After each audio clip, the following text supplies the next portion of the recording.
同志们，我年前的时候不是有去一家银行面试吗？ Last year, at the end of the year, I went to a bank for an interview. The interviewer was a man. At first sight, I felt very uncomfortable. That day, he interviewed me and another boy simultaneously. He said, "Please introduce yourselves. Who wants to go first?" I glanced at the boy, but he did not look at me. I wasn't sure if the interviewer had chosen me first. Then the interviewer said to me, "Ladies first." At that moment, I thought, is this how ladies first is used? I should have stood up and explained the real meaning of ladies first to him. Ladies first means that when you and another female colleague need a promotion, the lady gets promoted first. That is the real meaning of ladies first. Does this interviewer think he is being a gentleman? Some men are like this, thinking they are gentlemanly.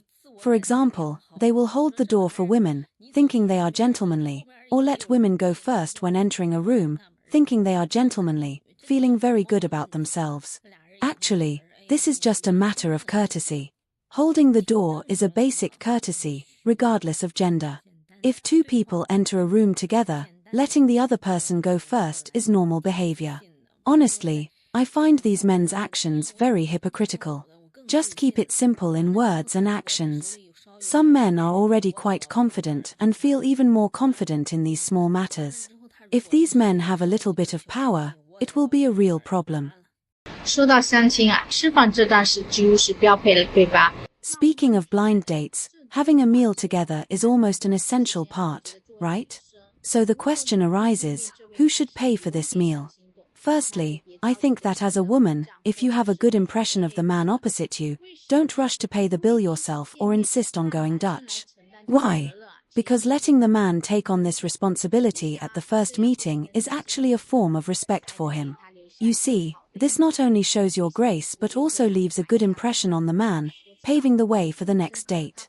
I know some women may not want to owe any favors, so they will proactively pay the bill, but this might make the man feel that you don't take this meeting seriously, as if you regard him as just an ordinary friend. On the contrary, men should also show some responsibility during the first meal with a blind date. After all, this is a small detail that demonstrates a man's sense of responsibility, right? It's also a form of respect for the woman. So, next time when you have a meal on a blind date, everyone knows what to do, right? Men can boldly pay the bill, and women can gracefully accept this kind gesture. Remember, a blind date is not only about meeting but also about the beginning of mutual respect and understanding. Do you think it is correct for men to pay the bill on the first blind date? 第一次约会，男生应不应该付钱？ Should men pay on the first date? I once went to a restaurant with a guy, and he asked if we should go Dutch. I thought it was unnecessary, so I just treated him to the meal. After that, we didn't meet up or chat again. When I had my first date with my current boyfriend, he actually took me to eat steak and ordered red wine. I thought, wow, this guy is really impressive. I was worried it would be very expensive, so I even checked my wallet to see if I had enough money.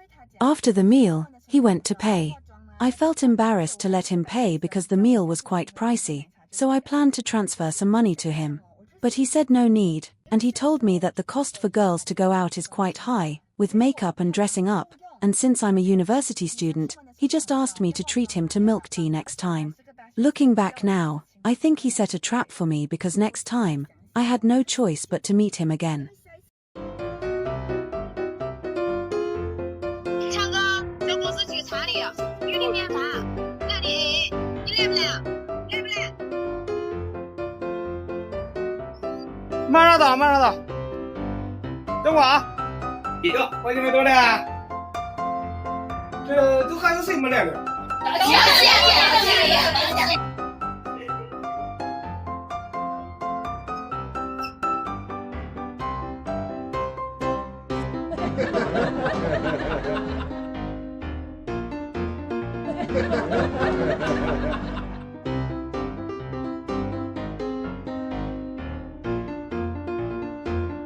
为什么很多月薪3000的女生看不起月薪过万的男生？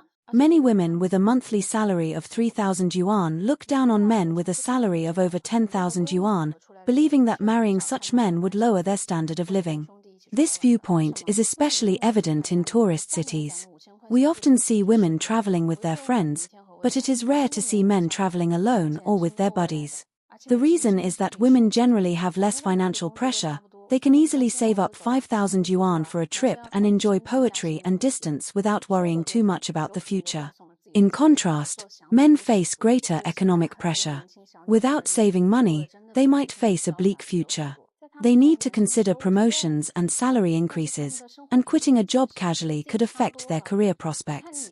As a result, many men find it difficult to live freely and spontaneously. Nowadays, many young women indeed lead a freer and more carefree lifestyle compared to men. From their perspective, even though men's incomes are higher, their quality of life and experiences are much poorer. Women often showcase their high-end lifestyles online, while men rarely display such things. Women might think that marrying a man with average conditions would mean sharing housing loans and family expenses, which makes them prefer to remain single. If they do consider marriage, they hope to find a partner who can not only support them but also lead a more carefree life than they did when single. However, how many such men are there? 不是说男女平等吗？ Why do some women still expect men to own a house and a car even if they don't have these themselves? Isn't gender equality supposed to apply here? In reality, the answer to this question is quite simple and boils down to two main reasons. Firstly, the physiological advantage of women in terms of reproduction. Women have the ability to give birth due to having a uterus, which is an inherent advantage. The law also grants women the right to choose whether or not to have children, and this cannot be changed. Secondly, there are more men than women, giving women more rights in terms of choice. In this situation, some men are willing to purchase property, buy cars, and provide dowries to get married.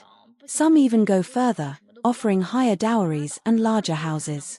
This internal competition is very intense, so if some men are unwilling to spend money, there will always be other men who are willing to do so. Even if there are calls for men not to buy houses or provide dowries, some men will still choose to enhance their competitiveness through these means. For men who are unwilling to buy houses or provide dowries, there are two options. One is to find a woman who doesn't have such demands. If you can't find a suitable partner, that's just the way it is. The other is to enhance your own attractiveness, such as by having excellent looks and demeanor. Although you may not have financial strength, you can find a partner with higher conditions through personal charm. For example, some tall and handsome men with average economic conditions can still find women with superior conditions. In summary, everyone should choose a direction based on their own conditions and situation, and then strive towards their goals. 男人真正爱你，一定会告诉你3个秘密。 If a man truly loves you, he will definitely tell you 3 secrets. If he can tell you even one of these, it proves he loves you very much. The first secret is his phone password.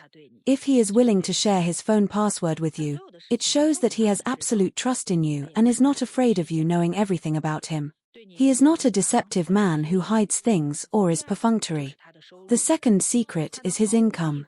If he can talk openly about money with you, including all his expenses, income, and savings, and is willing to spend money on you, it means he acknowledges you. You should know that a man's attitude towards money reflects his attitude towards you. The third secret is his past emotional experiences. Everyone has their own emotional stories, and if he truly likes you, he will be honest about them without any concealment. Because he loves you, he wants you to see his genuine heart and sincerity, which is the most beautiful form of love. 请你吃饭、逛街、送你口红、带你旅行。 When a man invites you to dinner, takes you shopping, gives you lipstick, or takes you on a trip, it doesn't necessarily show that he truly loves you. Essentially, he is using money to exchange for the value of your company. For a man with material resources, he can do these things with anyone, including those who, for certain reasons, might be with you hoping to gain more from you. They might even initially pretend to be this way. A man who truly loves you will be able to handle all of your negative emotions. Even if he is a typical guy who doesn't understand the details and rituals you care about, he will be willing to understand to make you happy, rather than impatiently telling you that you are too much of a bother. He will propose to you, put your name on the property deed, and be willing to introduce you to his friends, family, and colleagues. Once your relationship is stable, he will actively post about you on social media, being open and exclusive, without any ambiguity. He won't shower you with sweet talk or make promises easily, but he will remember every little thing you say. The most important thing is that your smiles will outnumber your tears. When you start to question whether someone loves you, it is likely because they don't love you enough. 说我们家里是我老公做饭、接送孩子、辅导作业，然后就有人骂我是女权主义。 Yesterday, someone accused me of being a feminist because my husband is responsible for cooking and taking the kids to and from school. I was really speechless. Does having a man do these things make one a feminist? With such thoughts, it's no wonder women today are reluctant to get married. 4 years ago, when my husband went grocery shopping, the vendor asked him why, even though he earned more money than I did, he still cooked and took the kids to and from school. At that time, my husband replied that how much a man earns has nothing to do with whether he does housework. He was simply fulfilling his responsibilities as a husband and father. The money he makes outside has nothing to do with his role at home. Since cooking and taking the kids to and from school are considered feminist actions, what do those men think about women having to work, do housework, take care of children, and handle various household affairs? I never believe that the division of labor between men and women is oppositional. I just hope that men and women can share responsibilities equally in the family. If housework and childcare are entirely taken on by the lower income partner, it essentially means women bear all the family responsibilities. The workplace is already unfair to women. Even highly capable women find it challenging to balance work and family, especially when dealing with household chores and the assumption that their efforts are taken for granted. People's energy is limited, and facing the pressures of family and work, it is difficult for women to be perfect. If housework and childcare must be taken on by the lower income partner, then you might as well not get married. Marriage is about building a family together, with both parties putting in effort to make life better. If only the woman is expected to contribute, then it is better not to get married.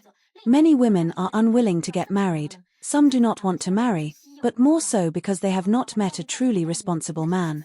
Responsible men like this are becoming rare now.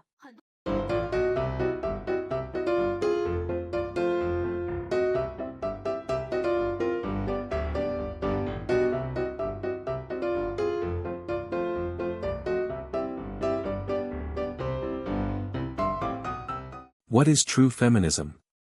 The word feminism is now a favorite among young women in China, but many netizens feel repelled by it. This confuses me. What exactly is feminism? After some research, I finally understood. It's simple, true feminism is about equality.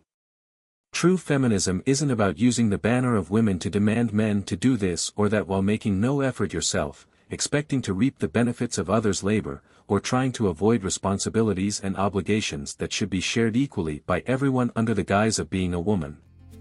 This is not feminism, it's merely women cloaking their selfish behavior with the guise of feminism. Therefore, most men view feminism with a critical eye. True feminism is not about women surpassing men in every aspect, as each person has their own areas of expertise, unrelated to gender. Men can be homemakers, and women can be workaholics. True feminism grants equal rights to men and women, while also requiring women to bear the same responsibilities and obligations as men. The feminism I understand is independence. When you stand beside the person you love, whether they are extremely wealthy or have nothing at all, you can open your arms and embrace them sincerely. If he is wealthy, you don't feel like you're climbing up. If he is poor, you won't be left destitute. A man is neither your dependence nor your master. This is true feminism. Do you agree? What do you think true feminism is?